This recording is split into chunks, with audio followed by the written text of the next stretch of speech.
And we've got Lowe, Reed and McLean on 3 under now. We've got Rowlands in the clubhouse on 4 under. And we've got this man out on the course on 4 under. Phil Golding playing like a dream today.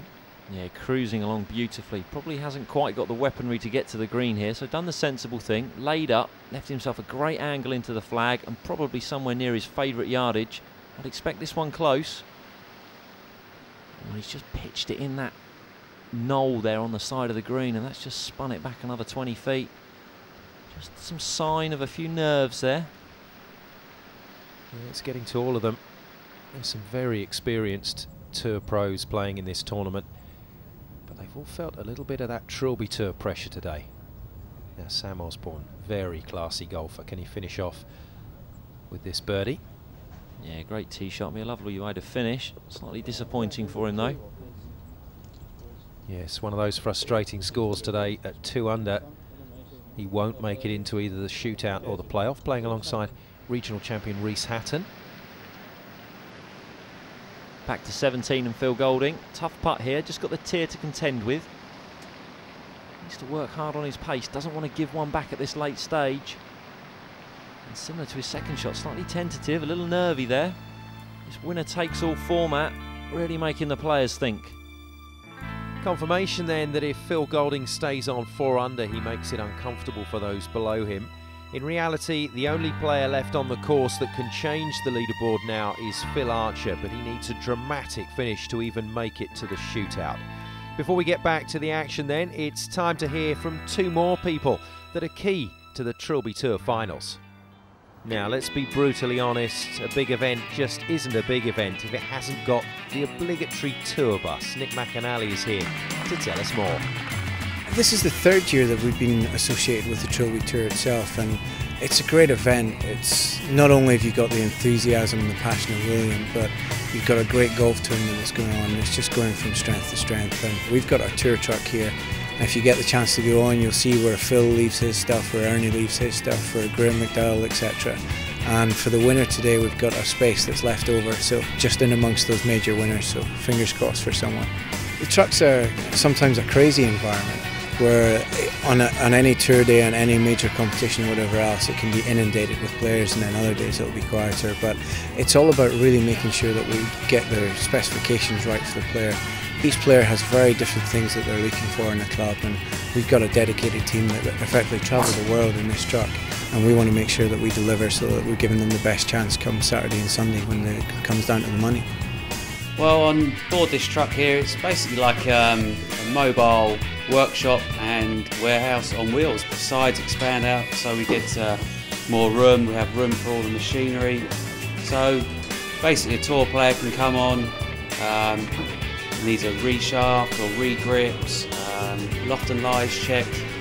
Anything he needs basically is on here, and we can build a driver in 5 minutes. We have glue that sets in 5 minutes, and then it takes about 10-15 minutes for the grips to dry. But basically, once an order comes in from one of our reps for, say, a driver, it can be back on the range within 25 minutes, ready for the player to hit. But yeah, we can build complete sets of irons, wedges, everything they need for a tournament we can do on here. Nice one, guys. Well, if it's all in perfect working order, then you should be able to get yourself a decent score, which is what Phil Archer's trying to do. Well, this has got to be absolutely all right from Phil Archer here, and there's no 2 ways about it, Matt. He needs birdie, otherwise he is out. Yeah, he's got to quickly get over the disappointment of missing that putt on 16, but I'd expect this close. 55, 60 yards straight back up the green, plenty of green to work with. Skip, check. Just a little clumsy. I'd have expected that slightly tighter than that. Going to leave himself that 10 foot for birdie. Well, Phil Archer's day is not over yet, but it's looking pretty close to being done. This man, though, Phil Golding, has played exceptionally well. Got himself to 4 under. He's missed a few chances to go beyond that, but he looks safe for a spot in the playoff now as the rain starts to team down. It's made its way to 18. Great rhythm to Phil Golding's swing normally. Just a little quick there, just come over it and dragged it to the left. And back to 17, Charlie Lydiard turned pro after winning the amateur final last year. Slightly disappointing day for him, but great to see him back. He's given a good account of himself, playing in the group alongside the new amateur champion, Chris Dyson, just marking his ball to the left-hand side, and Phil Archer. It's been an interesting day for both Charlie Lydiard and Chris Dyson, I would say. And here's another champion, or former champion anyway. Yeah, they're littered about the leaderboard and the course today. Fantastic to see. Warren Bladen normally finishes with the 2 here. And why be any different? Well, another stylish putt from a very classy golfer, Warren Bladen, but hasn't managed to do it today. Now back to the drama on 17. Phil Archer, must-hole putt. Taking his time, giving it the respect it deserves. Oh, it's in. He's done it. And he needs one more of those, Matt, at 18, and he's on his way into at least the shootout. Yeah, real classy champion there, Phil Archer, and a gritty, determined player. He won't give up. And back to 18, Phil Golding just tidying up his round here. Or is he? I'm not sure what to say about that. I think he's just smashed it straight through the break and caught the left edge. And with that, Phil Golding dumped himself back down into the shootout scenario. Now that's something that this man would dearly love to be involved in. Phil Archer, all eyes now focused on the defending champion. Could he pull it off at 18? Could he give himself a chance to hang on to this title? Well, the first part of the equation was complete. Phil Archer set himself up with a birdie opportunity. Purposeful and tenacious as ever.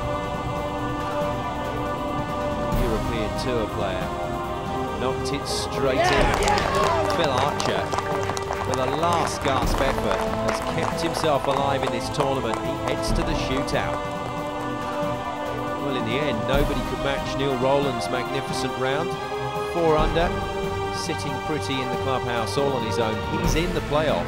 He can now watch with his feet up as Michael Lowe, Tom Reed, Jamie McLean, Phil Golding and Phil Archer, the defending champion, have to go head-to-head and shoot it out for a place alongside him in the Trilby Tour Professional Final Playoff.